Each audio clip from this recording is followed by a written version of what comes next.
대홍수 사건 이후에 노아의 세 가족들은 세계 곳곳으로 흩어졌습니다.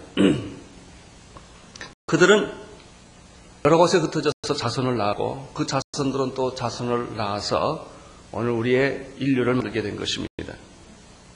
그 흩어진 자녀들은 노아와 노아의 세 자녀들을 중심으로 흩어졌습니다. 창세기 10장 32절로부터 시작하겠습니다. 10장 마지막 절입니다. 같이 성경을 보십시오. 시작. 이들은 노아 자손들의 족속들이요 그 세계와 나라대로라. 홍수 후에 이들에게서 땅의 열국 백성이 나뉘었더라. 여기 보면 노아의 자손들이 세계 인류를 만들었다는 이 사실을 보게 됩니다. 이 세계의 인류는 어떻게 구분할 수 있을까? 물론 노아의 세 자녀 야벳, 함, 셈 족속이 세계로 퍼졌으니까 그렇게 분류할 수 있습니다. 그러나 11장에 들어가면 독특한 분류법이 나오는 걸 볼 수 있습니다. 그것은 하나님을 경외하는 사람과 하나님을 경외하지 않는 두 그룹으로 나누어진다. 피부와 인종과 언어와 문화적인 그룹으로 인류가 나누어지는 것이 아니라 그가 어디에 살든 누구든지 간에 인류는 하나님이 살아계심을 믿고 그를 경배하고 그를 경외하는 그런 종류의 사람이 있고 또 한 그룹은 하나님의 존재를 무시하고 믿지 않고 물질 중심, 인간 중심으로 하나님 없이 살아가는 두 그룹이 있다는 것입니다. 그래서 11장에 보면은 크게 인류를 두 그룹으로 나누고 있는 것을 볼 수가 있습니다. 1절부터 10절까지 보면은 하나님을 경외하지 않는 그룹에 대한 얘기가 나옵니다. 바로 그 사람들이 바벨탑을 쌓는 사람들입니다. 두 번째 그룹은 11절에서부터 32절까지 나오는 그룹인데 거기 10절에 보면은 셈의 후에는 이러하니라 이렇게 되어 있지 않습니까? 바로 하나님을 경외하는 그룹입니다. 따라서 하나님을 경외하지 않는 그룹은 야벳과 함 족속이었다는 것을 알 수가 있습니다. 하나님을 경외하는 그룹은 셈에서부터 시작이 되는데 이 11장에는 어디까지 나타나냐면 아브라함까지 나타납니다. 아브라함은 우리 믿음의 조상입니다. 그럼 아브라함은 어떤 계열에서 나왔느냐? 하나님을 경외하는 그룹에서 나왔습니다. 나는 하나님을 경외하는 여러분의 그룹에서 여러분의 자녀들에게 위대한 하나님의 일꾼들이 나오기를 원합니다. 어떻게 하나님의 일꾼들이 나오는가? 하나님을 경외하는 조상에서부터 하나님을 경외하는 사람들에게서부터 하나님의 일꾼들이 태어나는 것을 볼 수가 있습니다. 하나님을 경외하지 않는 그룹들은 어떤 그룹들인가? 그것은 카인의 후예였습니다. 그들은 하나님을 알되 하나님으로 영화롭게 하지도 아니합니다. 와서 1장에 나오는 말씀이 그대로 적용이 됩니다. 그들은 하나님의 마음에 두기를 싫어합니다. 하나님을 생각하기를 싫어합니다. 썩어질 형상을, 썩지 않는 하나님의 형상을 썩어질 버러지와 금수의 형상으로 다 바꾸어버린 그런 사람들입니다. 오늘 온 인류를 만들고 있는 전 세계를 보면 하나님을 경외하지 않는 우상 숭배하는 잘못된 신을 섬기는 잘못된 사상의 노예가 되어 있는 사람들이 전 세계를 지배하고 있는 것을 볼 수가 있습니다. 하나님을 경외하지 않는 그룹들 가운데 영웅이 있었습니다. 특별히 함의 자녀 가운데 구스가 있었는데 구스의 계열에서 니므롯이라고 하는 영웅이 나왔다는 이야기를 우리가 창세기 10장에서 보았습니다. 영웅들, 이 세상은 영웅 중심으로 만들어집니다. 고대 역사는, 고대 전쟁은 전부 마이티 워리어, 아주 그 위대한 전사들, 이런 사람들이 세계를 지배했습니다. 알렉산더 대왕 같은 사람들이 역사를 지배했습니다. 그리고 사람들은 독재자들을 중심으로 히틀러라든지 스탈린이라든지 이런 사람을 통해서 역사는 항상 지배해 왔습니다. 그런 현상은 오늘날도 똑같이 되어 있는 현상입니다. 이 니므롯이라고 하는 구스의 아들 영웅은 어디에서 살았는가? 10장에 보면 10절에 보면 한 힌트가 나옵니다. 10장 10절 시작. 그의 9절부터 읽겠습니다. 10장 9절.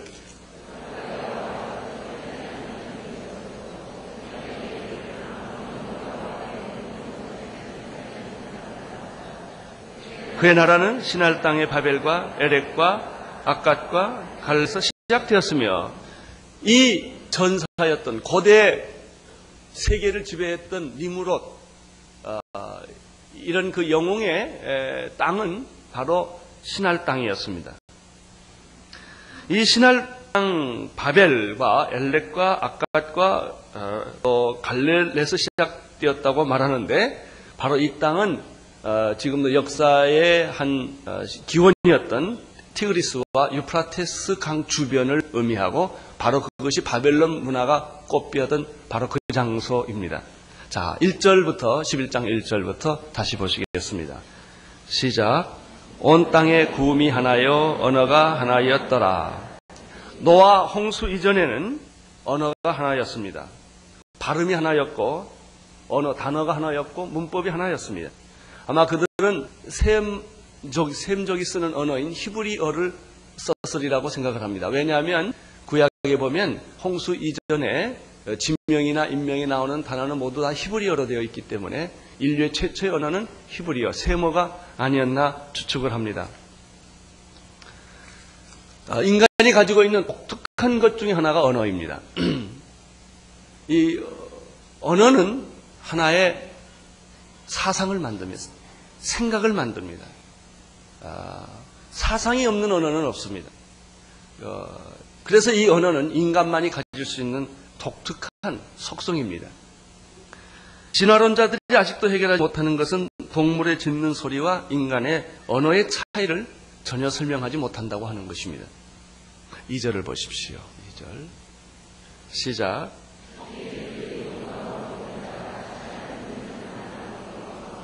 사람들은 에덴 동산에서 쫓겨난 이후에 끊임없이 동쪽으로 이동을 했습니다. 동쪽으로 이동했다는 뜻은 무엇일까요? 하나님을 멀리 떠났다는 것입니다. 죄를 지은 인간은 하나님께 가까이 돌아가기를 거부합니다. 자꾸 하나님을 멀리 떠납니다. 여러분, 많은 무신론자들이 하나님이 없다고 말하는 사람들이 하나님을 믿지 않는 까닭은 하나님이 없기 때문이 아닙니다. 자기가 죄인이기 때문에 그렇습니다. 잘못한 자녀는 부모의 얼굴을 똑바로 보지 못하고 부모 옆에 가기를 거부합니다. 부모는 모르지만 이 아이가 혼자 부모 모르는 잘못을 저질렀을 때 부모를 피하는 법입니다.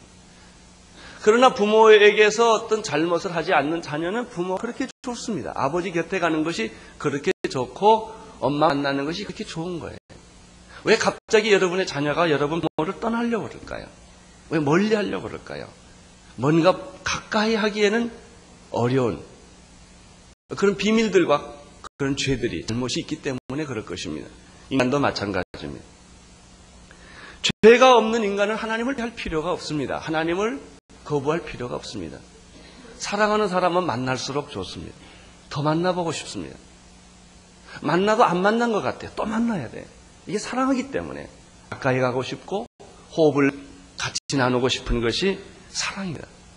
그러나 하나님에게 죄를 지으는 인간은 어떨까요? 하나님 무섭고 두렵고 그가 나를 벌할 것 같고 심판할 것 같고 내 비밀을 다 알 것 같습니다. 그래서 가능하면 하나님은 멀리 갑니다. 베드로가 예수님을 멀찍이 쫓았던 것처럼 믿긴 믿어도 멀찍이 믿습니다. 가끔 옵니다. 안 오면 벌받을 것 같으니까 가끔 오고 예배 앉아서도 빨리 갑니다. 무서우니까 불편하니까. 여러분, 하나님으로부터 죄를 지은 인간은 하나님을 자꾸 멀리했습니다. 나는 여러분들이 교회를 가까이 할 수 있게 되기를 바랍니다. 오고 또 오고 또 와 또 좋고 순모임에도 자주 가시는 그게 좋아서 가는 거예요. 예수 믿는 친구들이 좋은 거예요. 어떤 분들은 예수 믿는 친구들이 부담스러워요. 세상 친구가 좋아요. 그러나 하나님의 사람들은 하나님이 좋은 것입니다. 이 가인의 후예들은 에덴 동산에서부터 쫓겨난 사람들은 자꾸 동쪽으로 그들은 하나님으로부터 멀리 떨어지려고 했었습니다. 그러다가 2절에 보니까 그러다가 동방으로 계속 하나님을 멀리 피하다가 만난 곳이 시날 땅입니다. 그들이 신할 땅을 가보니까 처음으로 사람이 살 만한 도시를 발견할 것입니다. 이상사회를 꿈꿀 수 있는 곳을 발견한 것입니다. 그래서 그들은 신할 땅에 머무르기로 하고 여기에서 자기들의 이상사회, 자기의 꿈을 실현해 보는 야망을 갖게 됩니다. 신할 평지를 만나 거기 거하고 라는 뜻입니다. 자꾸 사람은 동방으로 옮기다가 하나님을 멀리 떠나다가 하나님 없이 혼자 숨어 살 수 있는 곳을 발견했다는 것입니다. 여러분, 사람이 하나님을 피해서 살 수 있을까요? 피한다 할지라도 꿈에도 나타날 거예요. 절대 못 피합니다. 하늘 끝에 가도 거기 계시고 바다 끝에 가도 거기 계시고 내가 피했던 장소가 바로 하나님이 계신 장소이기 때문에 그렇습니다. 그들은 이렇게 결정을 했습니다. 더 이상 방황하지 말고 이제 여기에서 안주하면서 우리 이상 사회를 만들자. 하나님 없이도 인간은 얼마든지 살 수 있다. 바로 그것이 신할 땅, 바로 바벨론 문화가 만들어졌던 것입니다. 3절을 보십시오. 시작. 서로 말하되 자, 벽돌을 만들어 견고히 굽자 하고 이에 벽돌로 돌을 대신하며 역청으로 진흙을 대신하고 바벨론 문화에서 가장 중요한 것 중에 하나는 벽돌을 만들어냈다는 것입니다. 인간이 이 벽돌을 소위 서기 문화에 있어서 벽돌을 만들어낸 사건은 현지 개벽할 사건만큼 중요한 것입니다. 요즘 우리 시대의 가장 위대한 발견 중에 하나는 컴퓨터인데 컴퓨터를 싫든 좋든 우리는 다 받아들여야 되고 이 컴퓨터, 이 포비아, 이 두려움이 있는 사람도 빨리 극복하지 않으면 살 수 없는 시대에 우리가 왔습니다. 컴퓨터는 우리가 생각하는 것보다 더 광범위하게 우리의 삶과 사고 구조를 바꿔주고 있습니다. 이런 컴퓨터의 발견처럼 그 당시의 세계관에 있어서 놀라운 발견은 벽돌이라는 것입니다. 왜냐하면 벽돌이 있기 전에는 사람들이 거주를 하려면 동물 속에 살거나 나무 속에 살거나 아니면 돌을 옮겨다가 놓아서 집을 만들어야 했습니다. 돌이 얼마나 무겁습니까? 돌을 또 운반한다는 사실이 얼마나 고통스럽습니까? 그러니까 모든 사람들이 자기가 살기 위해서 돌로 집을 짓는다는 것은 아주 고통스럽고 참 굉장한 대가를 치르는 일이었습니다. 그러나 신할 땅에서 그들은 점토, 흙들을 진흙을 많이 발견하게 되었고 어떻게 하다가 그 진흙을 잘 형태를 만들어서 불에 구우니까 그것이 돌만큼 단단한 쓸모있는 그 물건이라는 것을 알게 되었습니다. 그 다음부터 사람들은 쉽게 이 점토로 벽돌을 만들고 여러 가지 형태를 만들고 집을 짓게 됐고 누구든지 아무든지 그저 찍어서 불에 구우면 집을 만들 수 있었기 때문에 이것은 그 당시의 삶의 일대 대혁명이 되었습니다. 그들은 벽돌만 만드는 것이 아니었고 아마 그릇도 만들었고 물그릇도 만들었고 항아리도 만들어서 쓰게 되었습니다. 생각해 보십시오. 아무것도 없던 그 시대에 이 벽돌, 흙으로 뭘 만든다는 사건은 그들에게 얼마나 문화적인 발전과 기술이었겠습니까? 아마 그들은 자기들의 영리함, 자기들의 기술, 인간의 위대함을 벽돌 때문에 예찬했을지 모르겠습니다. 그래서 이 3절에 보면 서로 말하되 벽돌을 만들어 견고히 굽자 하고 벽돌로 뭘 대신했습니까? 돌을 대신했어요. 그 다음에 또 진흙, 그 벽돌과 벽돌을 사이에 넣는 진흙 대신에 타르라고 하는 그 역청을 그들은 또 거기서 발견하게 되어서 아주 집을 견고하게 질 수 있게 되었고 성을 견고하게 쌓을 수 있는 그런 지혜를 그들이 발견하게 된 것입니다. 4절을 보십시오. 시작. 또 말하되 자 성과 대를 쌓아 다 대꼭대기를 하늘에다 가여 우리의 이름을 내고 온 지면에 흩어짐을 면하자 하였더니 이 4절이 문제입니다. 벽돌을 만든 것은 그 당시에 인류의 대혁명적인 사건이었고 그들의 문화나 사고구조를 변화시킬 수 있는 엄청난 발견이었습니다. 그래서 이제는 그 집 문화가 새로 생기게 되었습니다.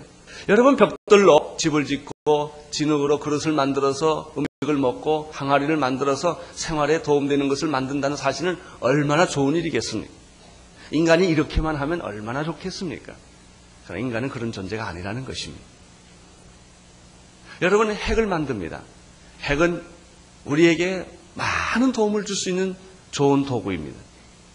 전력을 공급하고 동력을 공급하고 이 핵으로 인하여 여러 가지 기막힌 많은 인류의 복지와 평안을 위해서 쓸 수 있는 것이 많습니다. 얼마나 좋습니까? 그러나 인간이 그렇게만 쓰면 얼마나 좋겠습니까? 인간은 그것을 가지고 핵무기를 만들어서 전쟁을 한다는 것입니다.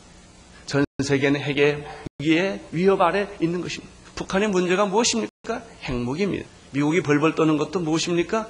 무식한 사람이 핵을 가지고 있다는 것입니다. 무지한 사람, 언제 어떻게 쓸지 모른다는 것입니다. 대륙간 탄도탄을 쏘아버리는 것입니다. 이것이 바로 인간이 가지고 있는 기술 문명의 한계입니다. 갈등입니다. 바로 그것을 우리는 벽돌 문화를 단순히 벽돌이라고 했지만 오늘 현대적인 상황에서 이걸 적용시켜보면 과학기술 문명이라고 말할 수가 있습니다. 인간이 개발하고 인간이 만들었고 인간의 위대함을 노래했던 그런 것들입니다. 그래서 요즘은 우리는 복제 인간을 이야기를 합니다. 생명에 도전을 합니다. 인간이 과학기술 발달이 얼마나 많이 갔는지 우리가 다 대중화가 되지 않아서 그렇지 이미 발견된 것만 가지고도 얼마나 많은 그 모든 기술 문명은 인간의 복지와 인간의 행복과 인간의 이상을 추구하기 위하여 만들었던 것이지만 그러나 결과는 그렇지 않습니다. 핵이 인간의 위협이 됐던 것처럼 모든 과학기술 문명은 컴퓨터까지도 그것은 인간을 노예로 만드는 인간을 종으로 만드는 인간을 비인간화하는 인간을 절망케 하는 인간의 행복을 다 뺏어버리는 그런 거예요. 자동차가 필요해서 좋긴 하지만 자동차가 있어서 편리하지만 자동차 때문에 생기는 공해와 갈등과 스트레스는 얼마나 많습니까? 자동차를 못 사서 갈등, 산 사람은 기름값 때문에 갈등, 또 기다려야 되는 이 교통 체증에 대한 갈등, 안 탈 수가 없어요. 전화 공해가 얼마나 크니까. 나는 해외 가는 걸 굉장히 좋아하는 이유 중에 하나, 전화가 내게 안 온다는 거예요. 전화로 자유처럼 이 행복한 게 없어요. 온통 이 사람들은 삐삐라는 게 감옥수 아닙니까? 삐삐 없을 때는 말이죠. 이 전화를 가서 받아야 되는 삐삐 있으니까 어디든지 다 감시를 당하는 거예요. 문명의 이기란 것은 이기가 아니에요. 악기예요. 오히려 인간을 인간되지 못하게 하고 인간을 빨리 죽이고 스트레스 받게 하는 그런 도구가 될 수 있다는 것이죠. 자, 오늘 그러한 인간의 본성, 인간의 본질에 대해서 4절에 이렇게 말합니다. 벽돌을 만든 것은 좋았지만은 그 벽돌로 인간이 무엇을 만들었는가? 바벨탑을 만들었다는 것입니다. 성을 쌓은 거예요. 여러분, 이게 인간이에요. 인간은 그렇게 고상하고 위대한 존재가 아니라고요. 그렇게 우리가 이상으로 만드는 것처럼 되지가 않는다고요. 공산주의 이론이 왜 안 돼요? 이론이 그게 안 되거든요. 그 이론으로 따지면은 이 사회가 잘 살 것 같지만은 그 이론을 실행하는 인간은 죄인이라는 사실을 그들이 간과했던 거예요. 민주화 다 좋지요. 다 좋아요. 그게 인간이 본질이 악하기 때문에 아무리 좋은 제도를 주고 아무리 좋은 방법을 줘도 인간은 그것을 가지고 결국은 악하게 쓰는데 문제가 있는 것입니다. 자, 벽돌을 그들이 만들어서 이렇게 말해요. 자, 성 쌓자, 대를 쌓자. 세 가지 이유 때문에 인간의 복지와 참 인간이 행복하고 평안하게 살기 위해서가 아니라 첫째, 이 성을 쌓았는데 어디까지 가기 위하여? 줄 쳐둬야 돼. 1번. 하늘까지 가기 위하여. 이것은 하나님을 만나기 위해서 그렇게 갔으면 얼마나 좋겠습니까? 많은 하나님께 반항하기 위하여. 하나님과 대결하기 위하여. 죄인은 하나님이 지긋지긋합니다. 좀 없었으면 좋겠어요. 하나님을 좀 이겨봤으면 좋겠어요. 하나님의 코를 좀 납작하게 만들어 주고 싶은 거예요. 그게 인본주의예요. 인간이에요. 하나님처럼 되고 싶다 이거예요. 여러분, 뱀이 아담과 이브에게 첫 번째 공격한 게 뭐예요? 내가 이거 선악과를 먹으면 하나님의 말씀을 거역하면 너도 하나님이 될 수 있다는 게. 거역이라고 하는 것은, 불순종이라고 하는 것은 내가 하나님이 되는 수단이라는 거예요. 그래서 마귀는 인간에게 계속해서 주는 하나의 작업은 반항이에요. 거역이에요. 박치기 하는 거예요. 대들라는 거예요. 싸우라는 거예요. 여러분, 자녀들 키우면서 제일 고통스러운 게 뭐예요? 자녀들이 대드는 거 아닙니까?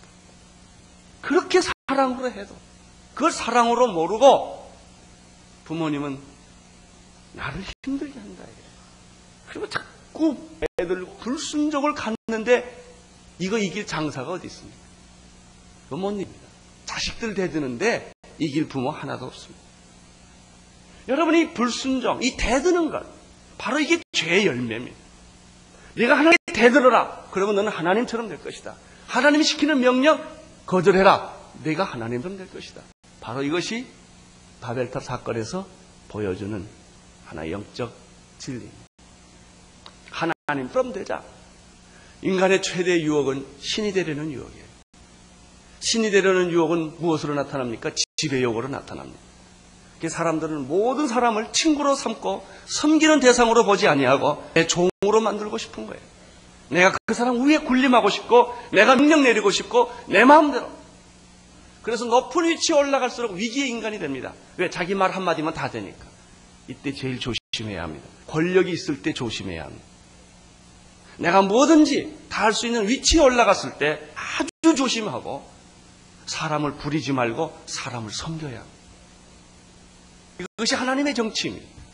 사람의 정치는 사람을 부리는 것입니다. 하나님의 정치는 사람을 섬기는 것입니다. 하나님처럼 되자. 우리가 성을 만든 이 위대한 발견, 봐라 인간이 얼마나 위대하냐. 인간의 과학기술 문명이 얼마나 위대하냐. 우리는 하나님처럼 되자라고 그들은 생각을 했습니다. 두 번째입니다.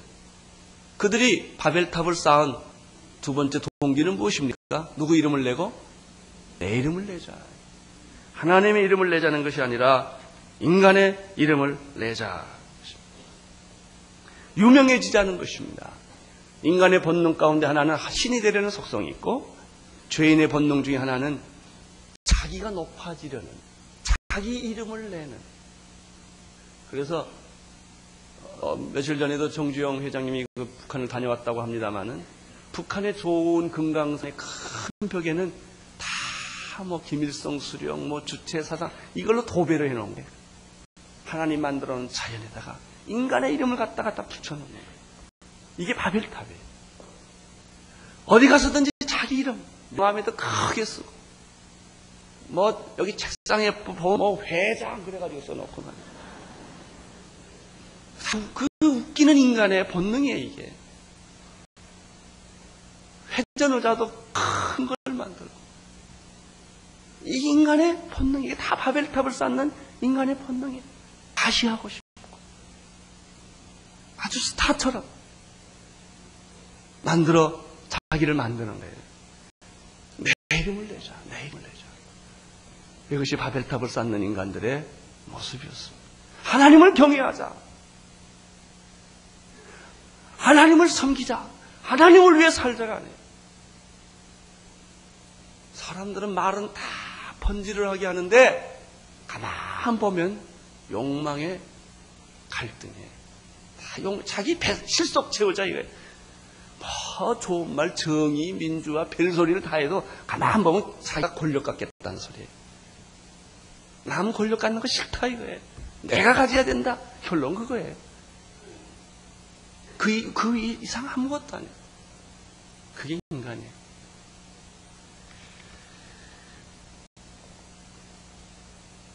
세 번째 보면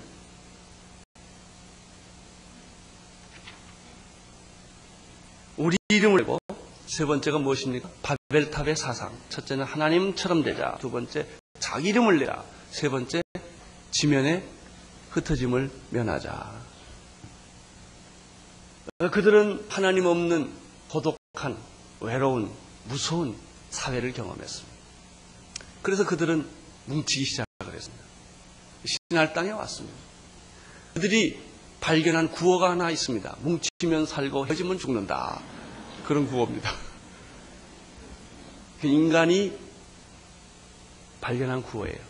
그래서 이 세계 중에서 제일 잘 뭉치는 사람들이 일본 사람 그 중에 하나예요. 뭉치면 살고 헤어지면 죽는다가 아닙니다. 왜 뭉쳤냐가 중요합니다. 무엇을 위해 뭉쳤냐가 중요해요. 그래서 사람들은 자기를 보호하기 위해 집단을 만들기 시작하고 세력을 만들기 시작합니다. 이제 혼자 힘으로는 안 되니까. 그래서 협동조합이라는 것이 좋을 수도 있고 나쁠 수도 있어요. 처음엔 좋은 동기를 제가 그룹을 만들고 세력을 만들고 정당을 만들어요. 좋을 수도 있고 나쁠 수도 있어요. 그렇게 만든 게 뭐예요? 이시공동체입니다. 그렇게 만든 게 뭐예요? G7이에요. 그렇게 만든 게 아펙 회의예요. 그렇게 만든 것이 유엔입니다. 그런데 가만 들어가서 보면 거기에는 하나님이 없습니다. 거기는 뭐가 있어요? 자기 이익을 보호하는 것만 있어요. G7의 전 세계 보호가 아니에요. G7의 보호예요. 세계를 도와주는 것은 자기들이 살기 위해서 그런 거예요. 그것뿐이에요. 남을 도와준다는 정말 그런 것이 아닙니다. 거기는 하나님이 없어요. 인간이 모인 집단들. 거기는 하나님 있는 게 아니에요. 인류의 평화? 물론 평화죠. 자기 나라 보호예요. 국익이에요. 민족주의가 좋지만 결국은 자기 집단이에요. 민족주의는 다른 민족주의를 만들게 될 것입니다. 이것이 바로 우리의 흩어짐을 면하고 우리끼리 잘 살아보자고 하는 그런 인간의 가장 본질적인 죄인의 본능인 것입니다. 5절을 보십시오. 시작. 여호와께서 인생들의 성을 쌓는 것과 대를 보시려고 뭐 하셨어요? 하나님이 시편에 보면 하나님이 웃으시리로다 그런 말이 있어요. 바벨탑을 쌓는 인간들을 보고 하나님이 웃으시리로다.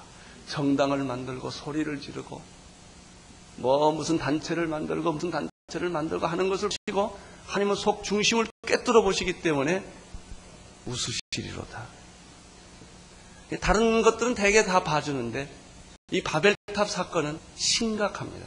이걸 계속 쌓게 되면 멸망하기 때문에 구원의 길을 막으려기 때문에 하나님 인간을 구원하기 위하여 바벨탑 쌓는 것을 막아야만 했습니다. 노아의 대홍수 이전에는 홍수로 멸했어요.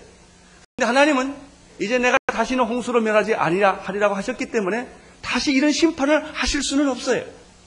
그러나 이것은 인간의 죄는 막아야만 했어요. 바벨탑은 막아야만 했어요. 그래서 하나님이 강림하셨습니다. 오셨습니다. 하나님이 오셨다는 것은 기쁜 소식이 아닙니다. 여기에서 죽음의 소식입니다. 심판의 소식입니다. 소돔과 고모라가 죄가 관영했을 때 창세기 18장 20절, 21절에 보면은 하나님이 그들을 찾아왔어요. 왜 왔을까요? 유황불을 내리기 위하여. 6절을 보십시오. 6절 시작. 여호와께서 가라사대 이 무리가 한 족속이요 언어도 하나이므로 이같이 시작하였으니 이후로는 그 경영하는 일을 금지할 수 없어요. 여러분, 하나님이 인간에게 주신 가장 큰 축복은 한 언어, 한 발음입니다. 홍수가 났어도 심판이 있어도 이것은 그냥 유지되었습니다. 에덴 동산에 있었던 이 언어의 축복, 언어의 축복이란 뭐냐면 의사소통의 축복이에요. 커뮤니케이션이 안 되면 어떻게 돼요? 서로 만나면 말뚱말뚱 쳐다보는 거죠. 저 위에서 말이야 벽돌 달라 그러는데 모래를 줘요. 모래 아니고 벽돌 그러면 또 다른 걸 또 줘요. 몇 번 그러다가 화가 나니까 아니 멱살을 잡고 내가 벽돌 달라고 띄워달라고 그랬냐 이게 싸우기 시작하는 이게 인간이에요. 부부가 왜 싸워요? 같은 말 써도 커뮤니케이션이 안 돼요. 왜 나라끼리 싸워요? 근데 참 싸우는 사람 다 사랑한대 나라를. 그거 참 알 수가 없어요. 사람들은 평화를 위해 전쟁을 하잖아요. 평화를 얻기 위해서 우리는 싸워야 돼요. 동기는 다 좋은데 서로 의사소통이 안 되니까 서로 죽이고 죽고 싸우는 거예요, 인간이. 그래서 이 의사소통이라는 것이 이렇게 중요해요. 그래서 부부는요, 대화 기술을 꼭 배워야 합니다. 입을 열면 말하는 게 말이 다 아닙니다. 말은 훈련돼야 돼요. 언어는 할 말, 안 할 말, 그리고 상대방이 상처 주지 않는 말, 이걸 다 훈련을 받아야 되는데 우리는 입을 열기만 하면 사람에게 상처를 주는 말을 너무나 잘해요. 왜? 상처받고 살아왔기 때문에. 부부도 대화 훈련해야 되고요. 예수 믿는 사람 말하는 훈련 잘 받아야 됩니다.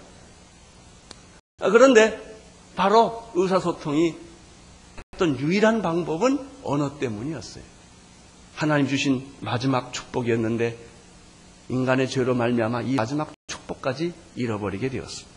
네, 그 축복을 좋은 데 쓰지 아니하고 하나님에 대항하고 자기 이름을 내고 하나님 없이 인간 이상사회를 만들려고 했기 때문에 하나님은 드디어 그들을 물로 다시 심판할 수는 없고 다른 방법으로 인간의 죄악을 막았는데 그것이 언어의 분열입니다.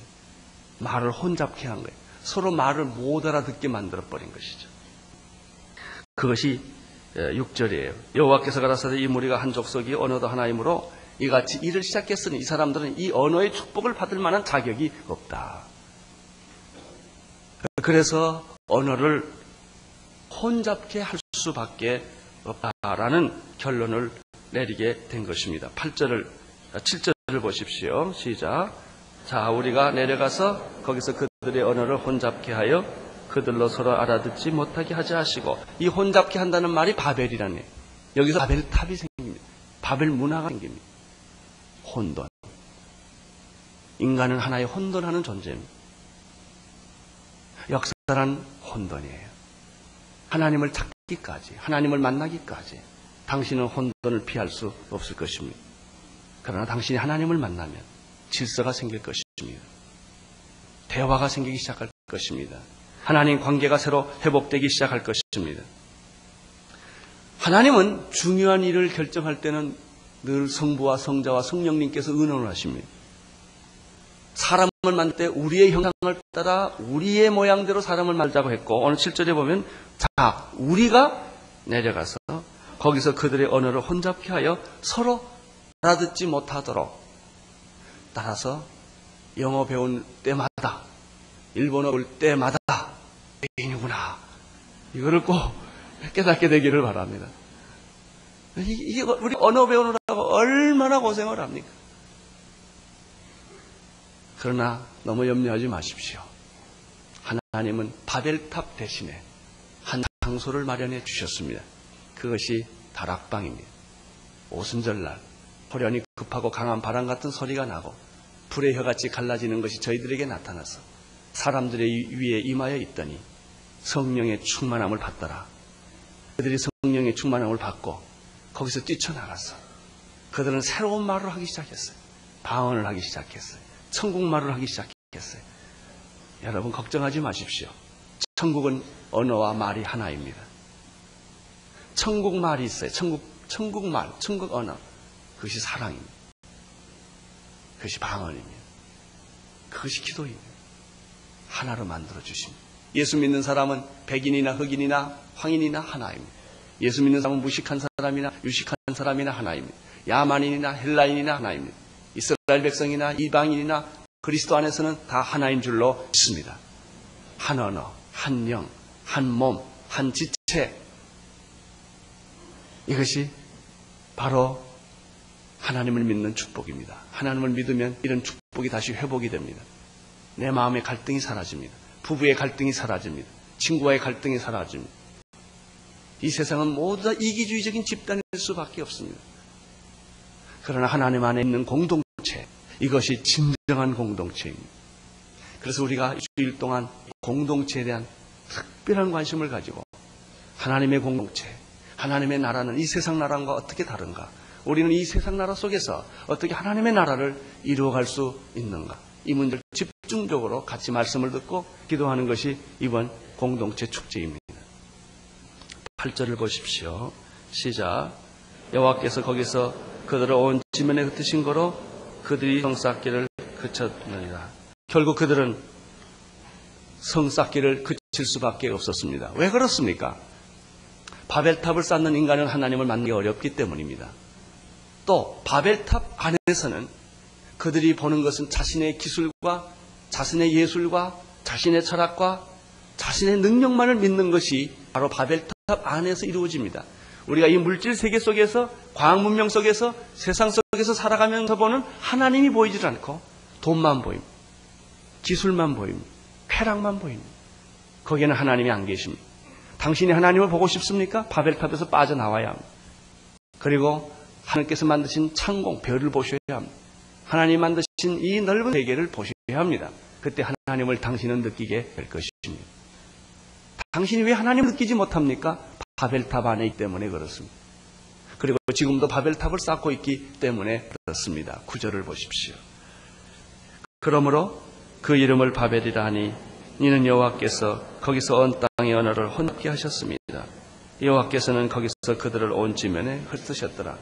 인간에 가야 할 길은 바벨탑의 문화가 아니라 바벨탑에서 다락방으로, 성령이 임했던 다락방으로, 교회로 옮겨져야 합니다. 이때 하나님의 나라가 우리 안에서 회복되며 언어도 회복되며 천국이 회복될 줄로 믿습니다. 기도하겠습니다. 하나님 아버지, 바벨탑을 쌓는 어리석은 사람들에 대한 말씀을 들었습니다. 이제 저희들이 바벨탑을 버리고 내 마음의 지성소에서 성령님을 모시고 성령이 임했던 오순절날 다락방으로 돌아가게 하여 주옵소서. 예수님 이름으로 기도드리옵나이다.